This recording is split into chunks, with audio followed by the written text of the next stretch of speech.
Good morning, Wrestling Inc. Wakey, wakey. It is time to get going. It is the final WINCLY of the Wink here on Thursday. It is me, your managing editor, Nick Hausman, joined as always on Thursdays here by our good friend, Justin LaBar. Justin, welcome back to the WINCLY. Good to talk to you. I'm glad to see you're defrosted and back with society today. It was spooky yesterday, man, because, Raj, first I have to give a lot of props to Raj Giri, owner of the site, jumped in, did the hosting duties yesterday. I lost all the internet in my apartment, and I can't, run to an internet cafe right now because they're all closed because it's negative 40 degrees outside. So, unexpected day off for me. But thank you to Justin, Raj. You guys were great yesterday keeping it going. I really appreciate it. We do what we can do when we can do it. Well, I'm back. Better than ever. We're going to get to it today. A lot to talk about. I was very upset that I didn't get to talk yesterday because, of course, WWE confirmed Dean Ambrose's release yesterday. I have some thoughts on that. I know it was discussed yesterday. We'll talk about that. But also on this show today, if you're listening on iTunes, Wrestling Inc. audio, you're going to get the full show. You're not going to get just Justin and I talking about the news. It's going to have 2 exclusive interviews for you guys as well. Over on the full WINCLY edition over on iTunes, you're going to get an interview with Eli Drake from Impact Wrestling, and you're also going to get an interview with the composer for Fighting With My Family, Vic Sharma. It was an unexpectedly amazing interview for me. I've never interviewed a composer before. Vic was great, delightful British gentleman. So I think you guys are really going to dig it. I think I in this interview, I informed him that The Rock does in fact play guitar. He didn't know that. So no collaboration there. No collaboration. Let's get to it here. Oh, actually, one more bit of housekeeping. Starting next week, we are going to retire the YouTube live feed of Wrestling Inc., the WINCLY. It is just a lot of work and other aspects that go into doing the live show. Not really destination programming here in the middle of the day. So to keep it simple, in the future, if you want the WINCLY 3 days a week, Tuesday through Thursday, head on over, subscribe to Wrestling Inc. audio. I'll be able to get the show out quicker. I'll be able to give it more pizzazz with some of the other things that I do on the back end. So going forward, if you like the show, if you like me, Michael Weissman, Justin LaBar, subscribe to Wrestling Inc. audio. Let's take some of the views we've got here on YouTube, transfer them over to the iTunes. That's all I ask. All right, wonderful. News. Time for news you can use. News that'll leave a bruise. I'm very intrigued by this first story here.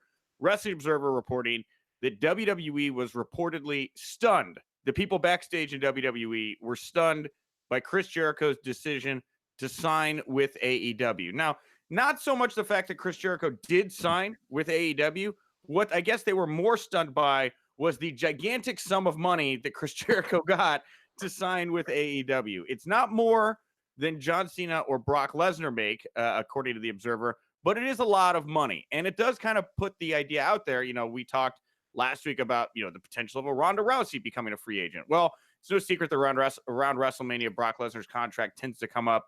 Vince backs up a home security truck.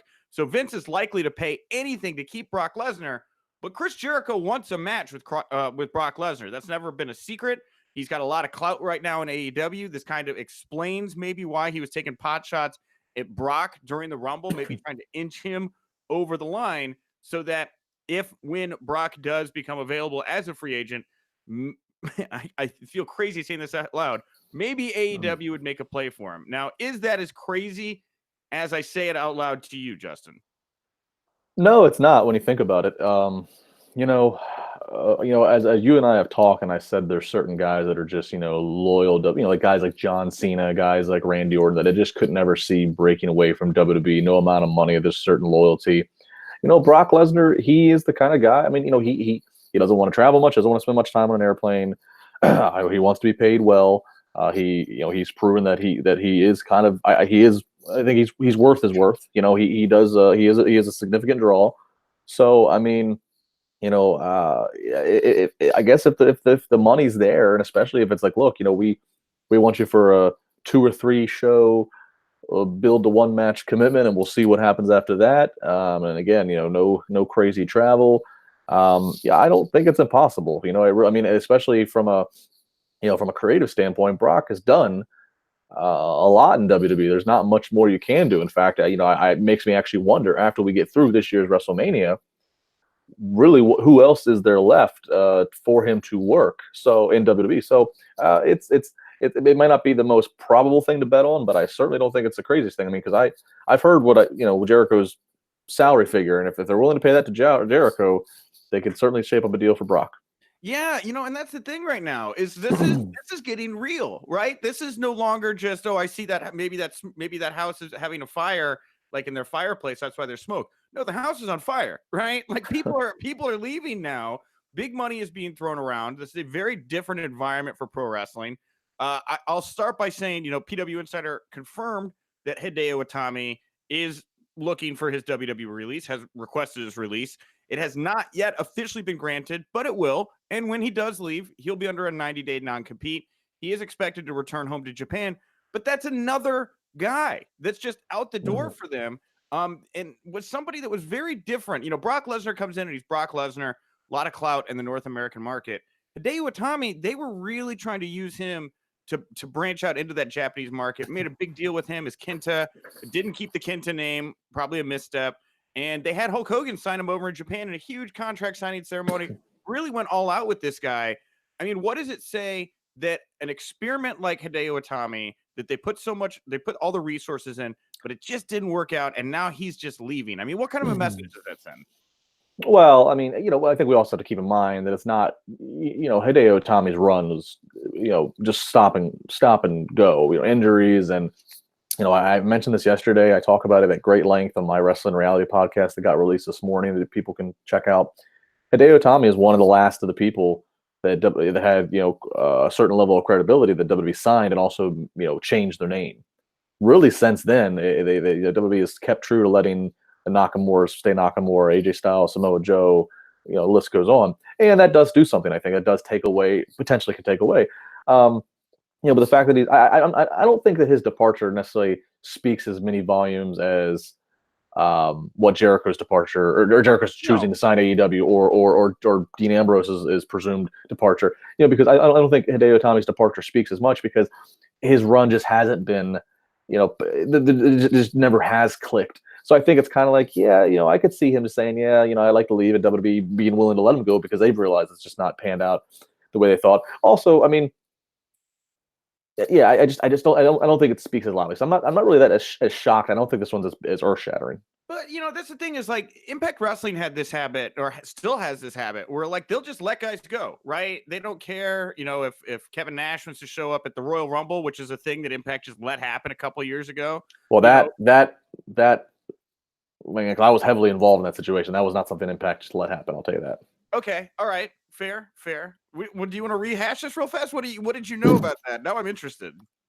Well, I mean, I guess the statute of limitations is probably up. I helped concoct Kevin Nash's PR that he wanted. Kevin, that year, that summer of 2011, or January of 2011, excuse me. Vince wanted Nash in the Rumble. He wanted him to come back as Diesel. Remember, we haven't seen Kevin at that point in 6-7 years in WWE, and he had pretty much kind of gotten to his end with TNA. He's like, there's not much more to do. He's kind of, I think, unhappy. Vince wanted him. Kevin said, I'm still under TNA contract.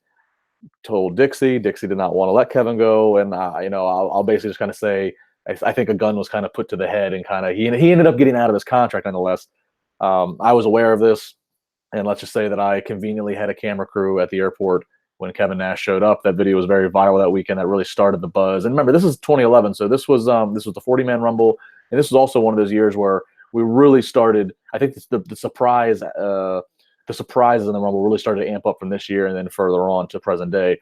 And obviously the rest is history. Kevin showed up, in the Rumble, and it was a big deal, and that started his relationship again working with WWE. And the whole point of my original point, Impact did not just let that happen. The specifics that went into those few days was some serious business maneuvering. Okay, all right, fair. I got you. Maybe not the best example, but as of late, Abyss has left, EC3. There's other talent.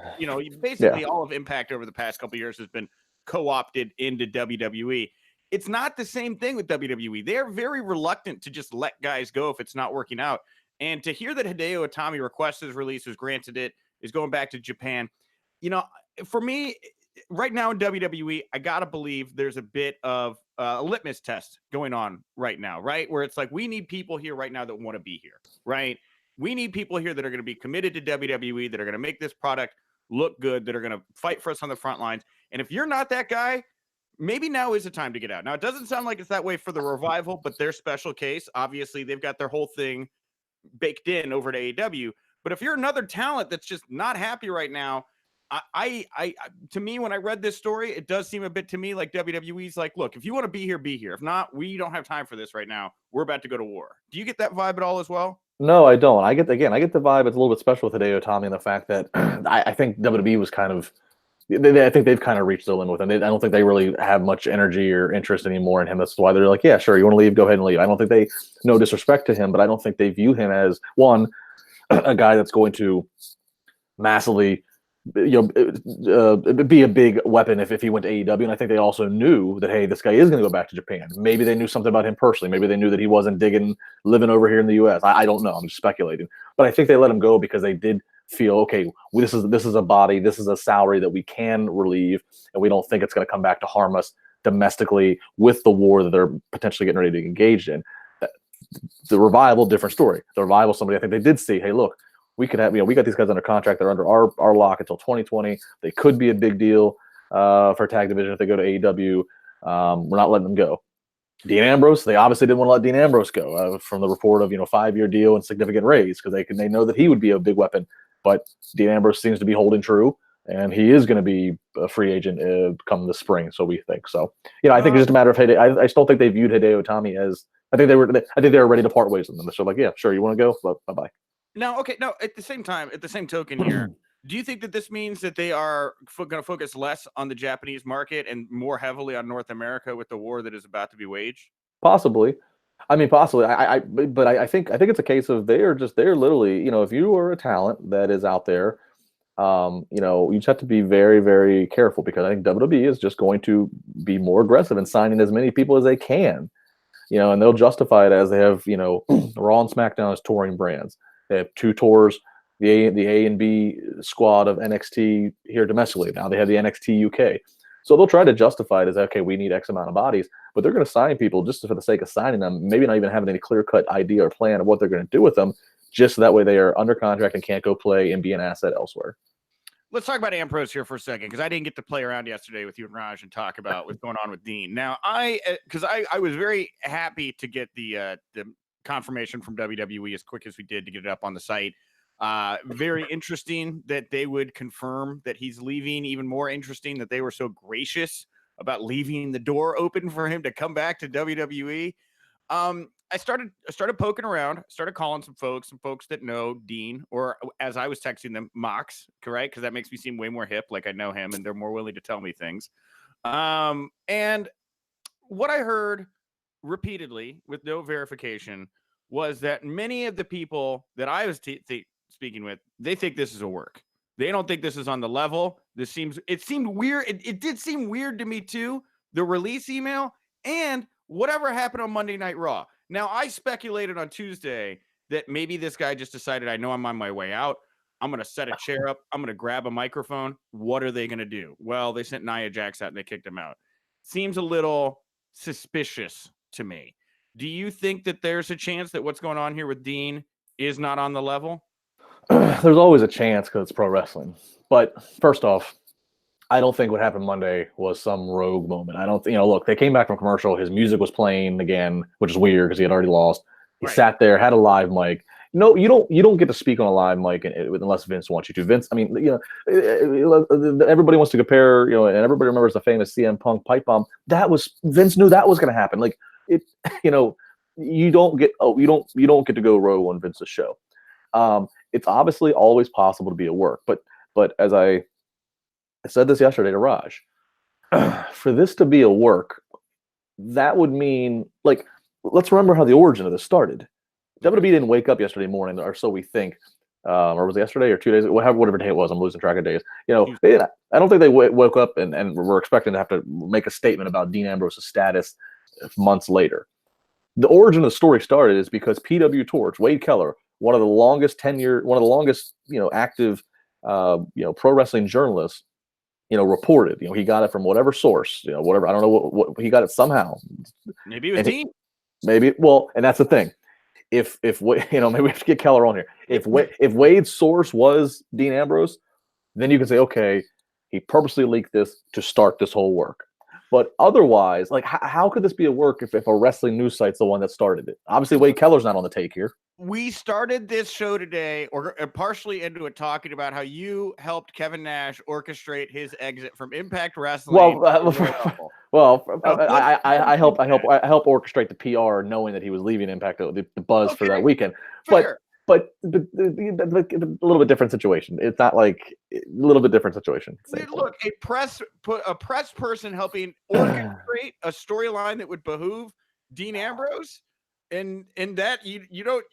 I don't know. I mean, you don't see anything possible. I know. I started by saying the work is always possible in pro wrestling. I know. Look, here's the thing: is Dean could have told that to Wade, right, or somebody else. Maybe not Dean, but somebody. And I know Wade. I know he's on the level. Great journalist, like you said, one of the longest tenured. But somebody that he respects and trusts told him that story, and he ran that story, right? Right. For what motivations that information was leaked to Wade Keller are still not totally clear to me. And in the environment that we're in right now, where people are jumping back and forth, everybody's got money cannons, right? What a more compelling story right now than a top WWE superstar saying, I could be a free agent come April. Now that opens up 2.5 months here where this guy could run roughshod, complete outlaw, loose cannon here. And it all makes sense. If it is a work, it's well done, because it's going to be the best storyline and the most buzz about him that we've seen since the original Shield. I just don't, I'll put it this way: this would be very new if WWE decided, okay, we're going to purposely leak something to go ahead and just. It's 2019. It's not the Attitude Era, right? You got to play the fans a little bit different way. This is a very outside the box type scenario that I'm laying out here, but within the context of everything that I've seen here, I'm not going to rule it out, because if somebody would be wondering, like, okay, why, like, what's the point in doing this? I mean, it's a matter of drumming up interest around a guy who already, was kind of like, floundering, and I think a lot of people felt not reaching his full potential as a single star. This just generates a very real type of storyline. So again, if it's a work, this is a well done one to generate interest and buzz around Dean Ambrose, and that he's against the authority and he's against the establishment. Now, whether or not they'd have a justifiable and a good enough payoff, or what that payoff would be down the line, I'm not sure. But I mean, this is as everybody right now is buzzing, wondering who's going to leave, who's going to AEW. If WWE wanted to go ahead and try to play that game and make a part of a storyline, then I give them applause. I'm just not ready to say that that's like 100% what's going on here. It's just weird to me. Like, why would he put his wife Renee in that situation? But I don't think that's that big of a. You know what I mean? Like, look, if he's leaving, he would not be the first. It would not be the first time that like somebody leaves and their spouse is still at the. I mean, I don't think that's that big of a deal. If he decides that he just wants to leave, Punk like and AJ was right behind him. Yeah, yes, but that was also, this is Dean Ambrose leaving because he's just fed up with creative. The Punk thing got pretty personal with the True. So true, and with Ambrose too, you think about the people that you could realistically pull off the kind of situation we're talking about right now. The other day I was talking with Weissman about him and Ziggler being like guys you would consider to be lifers and are surprised to hear even in this kind of conversation. So to that end, he's the kind of guy I feel like maybe you could play around with this, because he's been there long enough where he's been up and down, and maybe you could trust him to pull this off. But also with Ambrose, this guy is notoriously reclusive. He doesn't really use social media. He doesn't use social media. I don't think he has like an active Twitter account.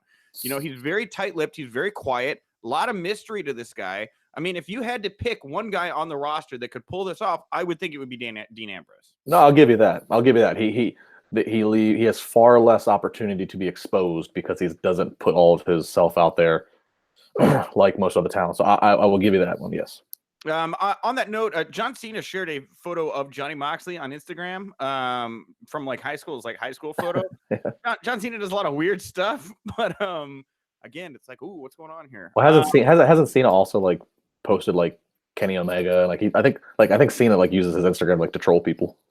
You should just put the AEW logo up, right? Oh my God.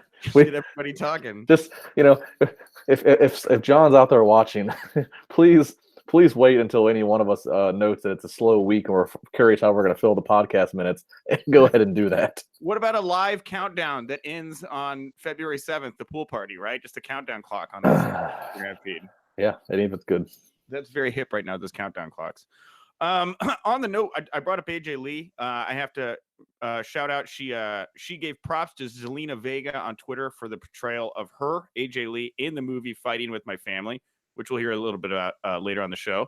Interesting. You don't really see a whole lot of stuff between AJ and the WWE roster. I wouldn't think that relationship is thawed, but who knows? Also, we were talking a bit about Hideo Itami and that group of guys that really haven't found their niche in WWE. And there was an interesting note here I wanted to bring to light. Yahoo Sports interviewed Daniel Bryan. He said he wants to have a hair versus mask match at some point with Grand Metalik. And in the interview, talks about how really some of the best wrestlers in WWE right now are in 205 Live.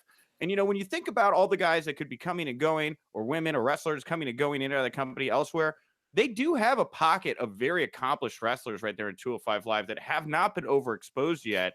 And, I think we've seen with Mustafa Ali, this guy, as soon as he got into the SmackDown Live mix, he was ready to hang, and he feels different. And now we've got fresh matchups. I do wonder if 205 Live, the perception of 205 is going to change here a little bit in regards to these guys getting a second look, maybe even incorporating them a bit more into the main roster. What do you think about that? Yeah, I don't think it's a bad idea. I think we've seen two interesting examples of good crossover. I don't think that in order to keep 205 Live still something, you can't have it be a complete two-way street. You can't have everybody in 205 Live also actively appearing on Raw and SmackDown. But I think that there doesn't need to be this cement wall around 205 Live. I do think that, within reason, you can let guys, I think, Mustafa Ali has proven to be so far in the short time frame to be a good example. I think Leo Rush being a talking piece, and we've seen him get a little physical and have a match or two with Lashley, but then also still being able to appear on 205 Live. Daniel Bryan's right. Grand Metalik, very talented guy. Lindsay Dorado, very talented. Obviously, we've seen a lot of Kalisto. So yeah, 205 Live, and there's many more I'm leaving out, but 205 Live does have a lot of talent. So I think within reason, you can't take everybody at once, but I think if they wanted to have a 3 or 4 week thing, kind of like they did with Mustafa, where all of a sudden, let's just say Grand Metalik is having an open challenge or getting an open challenge with Daniel Bryan on SmackDown, I think that's okay. And then Grand Metalik goes back to 205 Live. Now maybe we just added some credibility to 205 Live because this guy was just hanging with Daniel Bryan for a couple weeks. So I think it can be done wisely. I think it's exactly what Triple H always talks about on the media calls, which is the building to the fact that it's not just you get called up from NXT, but hey, maybe if there's nothing for you on SmackDown, you go to NXT and not be deemed as a demotion. I think they really need to work on these brands all having some aspect of a two-way street because if it's all just NXT UK, 205 Live, and everything just filters up to Raw and SmackDown, we're going to continue to see more and more problems of people not panning out on Raw and SmackDown. But if you can say, look, we don't got anything for the next couple months, perfect example, one of the Authors of Pain guys is injured. So the one that's healthy, rather than having him, just to do nothing or just appear on dark matches before Raw or SmackDown, maybe let him go to an NXT brand, an NXT UK brand, and just have a singles run because he's healthy. Why waste? I think situations like that would be, that's when we really need to see some two ways going on here. I'm all with you on that one. Razor with Drake Maverick, when they came out for the kickoff show at Royal Rumble, I didn't know that he was going to be tagging with one half of the Revival there. But when he came out with just Drake as an opposing singles competitor, similar thoughts to me. I was like, I don't know if it would be in NXT, but definitely was interested in seeing him as a singles competitor to just get used. And on your note about what Triple H has said about moving these guys around, I'm surprised we haven't seen more of that up to this point. There's really a lot of guys that could use it. My guess is, and maybe this is a question that I should ask next time we get to talk to Triple H. My guess would be maybe one of the things that's holding up, and we have seen a few times where guys will come and appear like one-offs at NXT. We've seen Ryder do it. We've seen a couple other people, sure. But I would suspect that maybe one of the things that's preventing this from happening faster is NXT is still not a profitable brand by itself.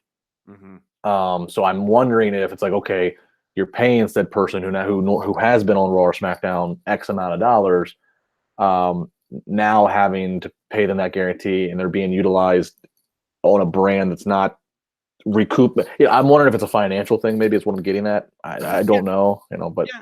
It's a very interesting. I brought this up earlier last week, something like that. I think NXT, the way it's put together right now, is their silver bullet if AEW does go on TNT on like Tuesday nights, right? They do Tuesday Night Dynamite. You could slot NXT over on FS1 head to head. That's your legitimate alternative to an AEW product with the kind of talent you have in NXT right now. I can see them. That's why I think they've kept NXT in the stalling pattern that they have. But again, back to Itami here, we were talking about Daniel Bryan and what he did with Ali. I remember that report about how there was, Daniel Bryan, maybe he's going to face a 205 Live each week to get these guys elevated or whatever. Hideo Itami, Daniel Bryan, that's a match that I really enjoyed. And I wonder if he had a chance to perform on that platform, let Daniel Bryan give him the same treatment that he gave Ali, if they couldn't have got more out of Hideo Itami. And I'm just surprised to see they didn't give that a realistic chance. They always just seem to slot him in some weird multi-man 205 match. Yeah, maybe. I mean, you could probably make that case for, a lot. What if Daniel Bryan wasn't medically disqualified when Neville had his falling out with WWE and Neville got to do more work with Daniel Bryan? Would Neville be, I think we can do a lot of woulda, couldas. Let's go back to, Hideo Itami is one of two of the biggest international signings that WWE touted that really kind of flopped in WWE. The other one being the original Sin Cara. So if had the original Sin Cara, and now we're going back to, again, I think 2011, I think. Had the original Sin Cara had something different worked out there, what could have been. I mean, there's always the woulda, coulda, shouldas, but yeah, I mean, we've certainly proven that, letting Daniel Bryan work with some of these guys one off, that's a good rub that can help out. Yeah, and I'm happy to hear that Daniel's reaching down and pulling these guys up. He's in a position right now to do it, and it's not just his time, right? Obviously, everybody's getting special deals, special treatment right now. It's good to see that they're listening to Daniel and letting him pick people he thinks that he can work well with, and that would blend well into the SmackDown roster. I was very heartened to hear Daniel Bryan make these comments about the 205 Live roster, because I do think there's a lot of talent down there that, if they got the chance to get in there with Daniel, could really shine a little bit brighter. And it makes sense. I mean, Daniel Bryan has said many times, I know he said it to me in an interview once, and I've heard him in other places where he said, like, he was a little unique growing up. He wasn't a big fan of, The Undertaker or whatever. His favorite wrestler was Dean Malenko. Like, that he's just into that style, which is nothing wrong with it. But, that's so, yeah, let him, Bryan has a little bit of stroke now. Let him exercise that. A couple of things here before we get to interviews. The Observer also reported that the plan originally for Charlotte and Ronda and Becky was to do Charlotte versus Ronda at the Rumble and then do Becky versus Ronda at Mania. But the plans, I mean, you got to go read this report over on Wrestling Inc. of what Observer had to say. The plans this past year have changed so much due to different pushes and injuries and things like that. It does sound like they finally just settled on, hey, we're going to do the triple threat Becky, Ronda, Charlotte at WrestleMania to give Becky and Charlotte the rub of being in the main event alongside Ronda Rousey. After Monday night, do you still see Ronda, Becky, Charlotte as the main event, or do you see Brock versus Seth Rollins as the main event? I see the Ronda match, whether it's Ronda straight up against Becky or whether it becomes a triple threat, and I think it will be a triple threat. I think that is your main event. I think that is, I think that's going to take higher billing than Brock versus Seth Rollins. What was your take on Ronda just totally blanking on Monday night? I mean, a tough crowd on her, and I'm not really sure why the crowd is getting. I mean, I know the Rumble weekend, SummerSlam weekend, Mania weekend. I know those are special crowds. Those are going to be your harshest critics. Not sure why. I mean, here's a person who is passionate about. It's not like she is somebody who they had to like teach pro wrestling to. Like, she loves pro wrestling, so she's passionate, put her time in, whatever. Yeah, I mean, it showed her an experience of having to be in front of a live crowd. For the most part, she's been in front of the live crowd of WWE in her first year, and it's been a pretty welcoming crowd. So this is the first time she really had to deal with pushback, and that obviously threw her off. Any of us who've ever been on live TV or live radio, it happens. You do, it happens just sometimes when you just have a lost train of thought. Never mind when you have 15,000 people that are trying to purposely throw you off your game. So, but funny enough, while I'm sure in the moment she didn't enjoy it, the fact that she did get a little flustered by the crowd who was chanting Becky made that segment work even more once it was completely done. When Becky finally comes out and they're now toe to toe verbally sparring, it made it that much more real because it's like, oh my God, I can totally buy this because just 2 minutes ago Ronda Rousey was getting flustered because these people wouldn't stop chanting for Becky. So it kind of worked in a weird way. Yeah, I just want to hear your take on it. I mean, it's going to be one of those segments that gets dissected for the next 10 years. You know, it was such an interesting moment in time there with Becky looking so strong. So we'll see. I think there is something to the idea that you're right. It makes it feel more real because she's a human being, you know, that's not just like a robot saying the lines that they're supposed to say. Lastly here, I thought this was interesting. Impact Wrestling, MLW, have announced that they are coordinating WrestleMania weekend for their shows in the New York area. They're going to be sharing talent. These are two of the bigger promotions coming together on the North American market. Conan is backstage agent for both of these promotions. I'm sure that he helped bring Impact and MLW together. But what do you think about the idea that Impact and MLW are now chummy and working together? Do you have any take on that? I think it might as well share the resources. You know, neither one of them independently is going to take over the wrestling world, or neither one of them independently is going to make as big of a dent as they would had they just share resources of personnel, finances, venues, etc. So I think it makes sense. Yeah, especially with the raid from Ring of Honor and AEW on that MLW roster, and the recent misses Don Callis talked about possibly bringing Kenny Omega and Chris Jericho into Impact Wrestling. These two entities are just made for each other right now. I'm interested to watch how this dynamic rolls out. All right. Well, with that, if you are listening on iTunes and going forward, that's the only place you're going to be able to find the WINCLY. You are about to get two big interviews here today on our Thursday edition. The first one's going to be with Impact Wrestling superstar Eli Drake, and the second is going to be with the composer for Fighting With My Family, Vic Sharma. And thank you guys so much for tuning in this week. This was our final WINCLY live for a while. Now, like I said, we're going to be moving just over to the iTunes format. I think you guys are going to get better audio. You're going to get a better show, in my opinion. But that doesn't mean we won't occasionally be back here with a WINCLY live when appropriate, or I'll pop up on a review show or something like that. But this is going to be an audio-only show going forward. So subscribe to Wrestling Inc. Audio. You're going to get the WINCLY Tuesday through Thursday afternoon. It'll be out earlier than it has in the past, again, because of this new setup. So Wrestling Inc. Audio, if you want to get more from me, Justin, Michael Weissman, and all the interviews we drop here on the WINCLY. Last night, NXT did tape their latest episodes that are going to be coming out. If you're interested in NXT spoilers, we didn't talk about any of them on the show here today because I respect you as listeners. And so if you want those spoilers, go over to WrestlingInc.com right now. We got the full NXT spoilers. And of course, we are continuing to monitor the fallout from the Royal Rumble and the build to Elimination Chamber. I have two big interviews I'm going to be doing here today and tomorrow that are going to roll out next week. I don't even want to say what they are because I haven't recorded them yet. And if they don't happen, one of them doesn't happen for any reason, I don't want anybody to be let down. But I can promise you guys, we're going to start this audio-only WINCLY week off very strong next week. I promise you that. It's because of my face, right? That's why we're going audio-only. It's because of me.